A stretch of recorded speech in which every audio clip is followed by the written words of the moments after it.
बिस्मिल्लाहिर्रहमानिर्रहीम। अस्सलामुअलैकुम वरहमतुल्लाह। आज की इस ख़ास और बेहद रूहानी पेशकश में हम एक ऐसे सफ़र पे निकल रहे हैं जो सीधा रूह की गहराइयों में उतर जाता है। ज़रा इस सुनहरी रोशनी और ख़ामोशी को महसूस कीजिए। बिल्कुल यही वो सुकून है जो आज हम इस ख़ास कलाम के ज़रिए महसूस करने वाले हैं। तो चलिए बग़ैर किसी ताख़ीर के सीधा मौजू की तरफ चलते हैं।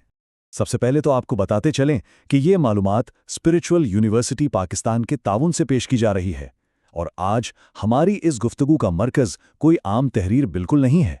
हम बात करने वाले हैं नामवर शायर हज़रत ताबिश कमाल साहब के कलाम के बारे में, और ये कलाम उनकी मशहूर ज़माना किताब सले आला से लिया गया है। सच मानिए, ये सिर्फ अल्फाज का मजमुआ नहीं है, बल्कि एक सच्चे आशिक का अपने खालिक और अपने नबी सल्लल्लाहु अलैहि वसल्लम के हुजूर पेश किया गया मोहब्बत का एक सच्चा नजराना है।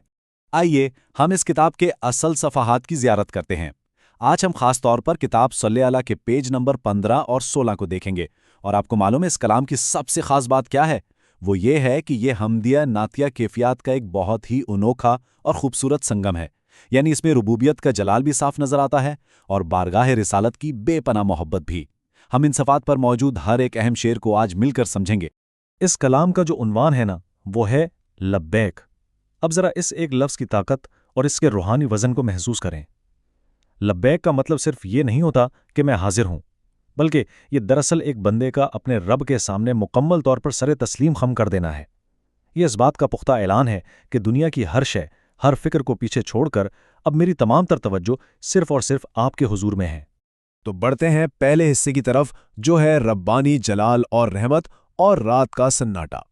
इस हमदिया कलाम के आगाज़ में ना रात की इस खामोशी और सन्नाटे की मंजर कशी की गई है, जब इंसान अपने पैदा करने वाले के सामने बिल्कुल तन्हा खड़ा होता है। ज़रा इन मिसरों पर गौर करें। हर सू सन्नाटा गूंजता है आखिर शब में, हाजिर हूँ मैं लाज कमारा, क्या आता रहमत के सबब में हाजिर हूँ।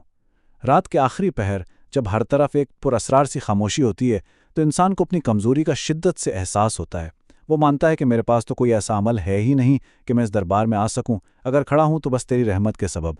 ये आजिज़ी की वो इंतहा है जो वाकई दिलों को पिघला देती है। फिर शायर कहता है, लब्बैक लबों पर जारी है, एक रौब दिलों पर तारी है। अब देखिए, जबान से तो लब्बैक अदा हो रहा है, ज़ाहिरी हाजिरी लग रही है, लेकिन अंदर दिल की कैफियत क्या है? एक रौब तारी है। यानी जब वाकई खालिक के कायनात की अजमत और उसके जलाल का एहसास होता है ना, तो दिल पर एक हैबत छा जाती है। ज़ाहिरी अमल और बातनी कैफियत का ये तज़ाद कितने शानदार और कुदरती तरीके से बयान हुआ है। और फिर इंसान उस रहमत की उम्मीद लगाता है, मुझ पर भी करम की बारिश हो, फिर जाने कब मैं हाजिर हूं। इसमें एक तड़प है, एक इल्तिजा है कि जो रहमत का बादल यहाँ छाया है, उसमें से बस कुछ बूंदें मेरी प्यासी रूह पर भी गिर जाएं। और ये जो एहसास है ना कि फिर जाने कब मैं हाजिर हूं, ये हमें ज़िंदगी की बेयकीनी याद दिलाता है कि शायद ये लम्हा, ये हाजिरी का शरफ दोबारा नसीब हो या ना हो। अब हम चलते हैं कलाम के दूसरे हिस्से की तरफ, बारगाह रिसालत में, जहां से नाती अकीदत का आगाज़ होता है। पेज नंबर 15 से पेज नंबर 16 की तरफ आते हुए कलाम का अंदाज बदलता महसूस होता है। खुदा के जलाल से निकलकर अब शायर बारगाह रिसालत माब सल्लल्लाहु अलैहि वसल्लम में गहरी अकीदत के साथ हाजिर है। दुनिया की हिर्स व हवस ने मुझे एक उम्र यहाँ से दूर रखा, दामाने शफात मिल जाए ए आका, अब मैं हाजिर हूँ। हम सभी दुनिया की उलझनों और ख्वाहिशात में इतना खो जाते हैं कि असल मंजिल भूल ही जाते हैं ना। लेकिन जब बुलावा आता है तो इंसान सीधा अपने आका सल्लल्लाहु अलैहि वसल्लम से शफात तलब करता है। ये निदामत का एहसास वाकई बहुत गहरा और सच्चा है। अब इस दहलीज की अजमत का अंदाज़ा इस मिसरे से लगाइए। सुनता था फरिश्ते आते हैं इस दर की गदाई करने को। यहाँ लफ्ज़ गदाई से मुराद है भीख मांगना या फैज़ हासिल करना। इंसान तो इंसान, नूरी मखलूक यानी फरिश्ते भी इस दर पर गदाई करने आते हैं। इससे पता चलता है कि मकाम मुस्तफ़ा की बुलंदियां हमारी आम सोच से कितनी बालातर हैं, जहां फरिश्ते भी अदब से सर झुकाए फैज़ लेने हाजिर होते हैं। और इस मुकाम तक पहुंचने, इस अजमत को पाने के लिए कितना इंतजार करना पड़ता है। दहलीज पर सदियां कटती हैं, तब जाके हुजूरी होती है। ये जो हुजूरी का मुकाम है ना, यानी रूहानी तौर पर उस बारगाह में वाकई कबूलियत पा लेना, ये कोई आसान काम नहीं है। इसके लिए रूह को कई अदवार और सदियों का सफ़र तय करना पड़ता है।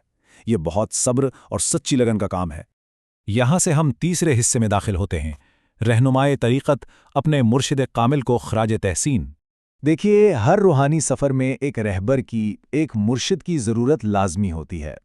کلام میں ایک نہایت خوبصورت لفظ استعمال ہوا ہے گوشائے باغ۔ گوشائے باغ سے مراد کسی عام باغ کا کونا نہیں ہے۔ دراصل گوشہ باغ سے مراد حضرت باحسین کمال صاحب ہیں، جو حضرت تابش کمال صاحب کے والد اور مرشد ہیں۔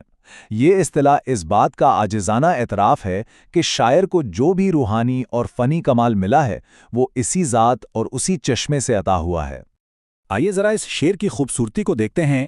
میں گوشائے باغ سے لایا ہوں سوغات ہنر یہ صلح اعلیٰ۔ یہاں کتنی انکساری سے یہ تسلیم کیا جا رہا ہے کہ آج اگر اس مقدس بارگاہ میں یہ نعت یہ صلح اعلیٰ کا تحفہ پیش ہو رہا ہے تو یہ میرا اپنا کمال نہیں ہے، یہ ہنر، یہ الفاظ دراصل مرشد کے فیض اور ان کی تربیت کا نتیجہ ہیں۔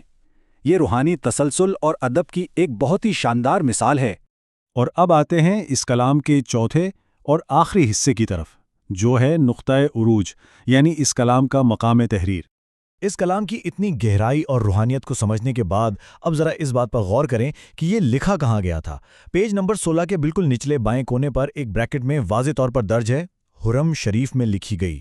جی ہاں، حرم شریف۔ یہ کلام کسی عام کمرے میں بیٹھ کر نہیں لکھا گیا، بلکہ یہ عین اس وقت صفحہ کرتاس پر اترا جب شاعر خود حرم شریف کی مقدس حدود میں اس روحانی مرکز میں موجود تھا۔ اسی لیے تو ان الفاظ میں اتنی تاثیر اور اتنی طاقت محسوس ہوتی ہے۔ اور اسی مقدس مقام کی مناسبت سے یہ آخری سطر پوری زندگی کا نچوڑ بیان کر دیتی ہے۔ ایک عمر ترستے گزری تھی، کتنا ہے عجب میں حاضر ہوں۔ ذرا سوچئے، پوری زندگی جس جگہ کی زیارت کے خواب دیکھیں، جس کے لیے آنکھیں ترستی رہیں، آج جب وہ لمحہ واقعی آ گیا ہے تو انسان ایک عجیب حیرت اور شکر کے سمندر میں ڈوب جاتا ہے کہ اللہ کی ذات نے واقعی مجھے اس قابل سمجھا اور اپنے گھر بلا لیا۔ کتاب صلی اللہ کا یہ خوبصورت کلام لبیک واقعی ہمیں ظاہری اور باطنی حاضری کا اصل مطلب سکھاتا ہے۔ اس پرسکون لمحے میں ہم سب کو مل کر یہ سوچنا چاہیے کہ ہم اپنی اس روزمرہ کی بھاگ دوڑ میں خالق اور اس کے حبیب صلی اللہ علیہ وآلہ وسلم کے لیے اپنے دل کا وہ سچا لبیک کیسے تلاش کر سکتے ہیں، وہ روحانی حضوری جو ہر وقت ہمارے اندر قائم رہے۔ بس اسی دعا اور امید کے ساتھ ہم آج کی اس روحانی پیشکش کو یہیں مکمل کرتے ہیں۔